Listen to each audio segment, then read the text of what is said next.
देखिए, बिहार में इन दिनों लगातार आपराधिक घटना जो है वो हो रहा है। इसको लेकर सियासत भी हो रही है। विपक्ष लगातार सरकार पर हमलावर है। हमारे साथ बातचीत करने के लिए राष्ट्रीय लोक जनशक्ति पार्टी के राष्ट्रीय अध्यक्ष पशुपति पारस जी हैं। पारस जी, जिस प्रकार से बिहार में आए दिन घटनाएं हो रही है, पारस की बात कर लें, जहाँ पर लोगों को जाँच बगैर नहीं जाने की अनुमति होती, वहाँ पर अपराधी खुलेआम घुस करके, हालांकि गैंगवार की बातें सामने आती है, लेकिन जिस प्रकार से चीज़ें हो रही है, कैसे देखते हैं इसको? देखिए, उसका एक सबसे बड़ा कारण है जी कि बिहार का जो अभी लॉ एंड ऑर्डर है जी विगत 6 महीनों से, इसके पहले की बात मैं नहीं कहूँगा, विगत 6 महीनों से बिहार की स्थिति बहुत ही बद से बदतर है। आप देखे होइएगा कि आज से एक सप्ताह पहले गोपाल खेनका की मृत्यु हुई, जो बिहार के सबसे बड़े उद्योगपति माने जाते थे। उसके पहले आप देखिएगा कुर्नी में एक दलित महिला के साथ, दलित लड़की के साथ में बलात्कार करके उसकी हत्या हो गई। एक बालू का जो ठेकेदार था उसकी हत्या हो गई। एक वकील थे, कुशवाहा जी कोई वकील थे, दिन दहाड़े उनकी हत्या हो गई। फिर कल की घटना हुई, तो इस दिन प्रतिदिन फिर हम लोग गए थे नालंदा में। दिन में 12 बजे दिन में एक यज्ञ हो रहा था और उसमें 2 भाई बहन, चचेरा भाई बहन था। संजोग से दोनों दलित परिवार के था और दोनों की मोटरसाइकिल से एक आया, क्रिमिनल से आया और दोनों की हत्या कर दिया। एक का उम्र था 20 बरस, एक का उम्र था 16 बरस। उस घटनास्थल पर मैं खुद गया था, हमारी पार्टी की टीम गई थी और वहाँ की जो भयावह स्थिति थी आपको मैं वर्णन नहीं कर सकता हूँ। सब गरीब परिवार के लोग था, देह पर, कपड़े पर, शरीर पर वस्त्र नहीं था और उसके साथ में निर्मम हत्याएँ हुई। तो लेकिन बिहार सरकार का कोई भी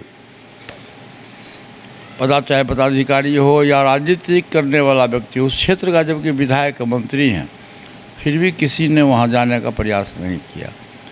तो इस ढंग से लगता है कि बिहार की स्थिति विगत 6 महीनों से काफ़ी ख़राब स्थिति है और सामने में लोकसभा का चुनाव होने वाला है और क्रिमिनल जो है वो अपना क्राइम करने में बाज नहीं आता, चूँकि उसको भय नहीं है, डर नहीं है। इसलिए रोज़ के रोज़ ऐसा कोई भी दिन नहीं है जिस दिन बिहार में क्राइम नहीं होता हो, हत्या नहीं होता हो। ये बहुत ही बिहार के लिए दुखद है। क्या पारस जी, आप ये मानते हैं लोगों में अब डर हो गई है, लोग डर रहे हैं? हाँ, निश्चित रूप से। मैं कहा ना कि चुनावी वर्ष है, चुनावी वर्ष में लोग अपने को सुरक्षित महसूस नहीं कर रहे हैं और सुरक्षित महसूस कर रहे हैं। इसलिए हमारा आग्रह है, माननीय मुख्यमंत्री जी से भी आग्रह है कि बिहार का लॉ एंड ऑर्डर की व्यवस्था चुस्त दुरुस्त करें, जिससे बिहार के लोग अमन चैन से रह सकें। पारस जी, बिहार में चुनाव होने वाले हैं। आपकी पार्टी भी लगातार बिहार भ्रमण की है, तमाम जगह गई है और अच्छा कहीं न कहीं जनसंपर्क भी आपको मिला है। अलौली सीट काफ़ी दिनों से आपके लिए, आपके खाते में रही। क्या चर्चाएं हैं जो आपके पुत्र जो हैं उनकी लड़ने की संभावना है, कैसे देखते हैं? अलौली मेरा जन्म स्थान है। हमारा जन्म भी अलौली में हुआ, वहाँ पढ़े लिखे भी और वहाँ लगभग हम 30 वर्ष से लगातार वहाँ विधायक भी रहे, 7 टर्म विधायक रहे। हमारे बड़े भाई साहब पासवान जी वहाँ के विधायक थे और इधर विगत 15 साल से दूसरे दल के लोग विधायक हैं।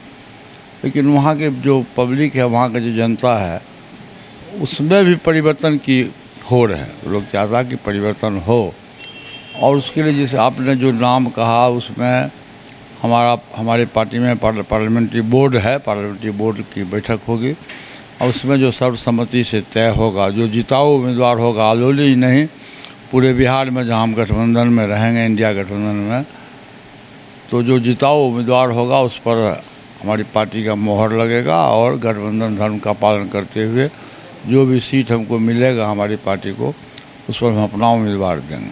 चिराग जी, अंतिम सवाल। देखा गया है लालू यादव भी आपके यहाँ आते हैं, तेजस्वी यादव भी आते हैं, आप भी गए हैं, बड़ा वातानुकूलित माहौल है। क्या लग रहा है कितने सीटों पर आप लोग लड़ेंगे, अगर ये जानना चाहें तो? देखिए, सीट का अभी कोई प्रश्न नहीं है, किसी भी दल में नहीं है। आप देखिएगा कि एनडीए गठबंधन हो या इंडिया गठबंधन हो, बड़ी से बड़ी पार्टी, हम लोग की पार्टी तो छोटी पार्टी है, जो बड़ी पार्टी भी है वहाँ भी अभी सीट शेयरिंग की कुछ बात नहीं हुई है। ये सब जब भी होगा तो अगस्त के बाद, सितंबर के आसपास में होगा और उसमें जो हमसे जो लिस्ट मांगा जाएगा तो हमारे पास में जो जिताऊ उम्मीदवार होगा, जहाँ हमारी पार्टी का अच्छा संगठन है।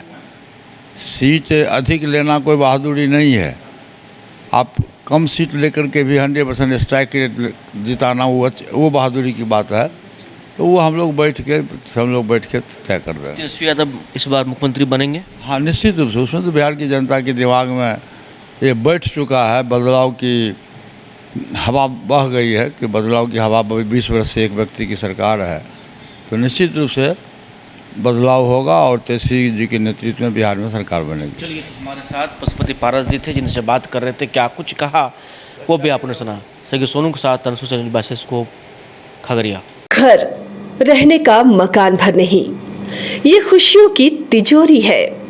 दरवाजे पर दस्तक देता पड़ोस, खिड़कियों से उमड़ आता आसमां, तारों में उलझी ऐसी ना जाने कितनी दास्तां। कहती हैं चले डायमंड सिटी, एक सफर हम सफर के साथ अपने घर तक। Diamond city, life long bonding, 500 से ज्यादा खुशहाल डायमंड परिवार।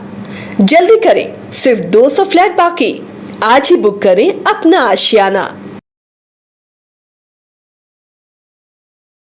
गोल जहां 27 वर्षों के सफर में 17,000 से भी अधिक छात्रों ने डॉक्टर एवं इंजीनियर बनकर भरे सफलता की ऊंची उड़ान, जहां साधारण छात्र भी असाधारण सफलता प्राप्त कर बना रहे इतिहास। दूरदर्शी शिक्षाविद श्री विपिन सिंह के मार्गदर्शन में मेडिकल एवं इंजीनियरिंग के लाखों छात्रों के लिए आशा की किरण के रूप में गोल्ड रिजल्ट फैक्ट्री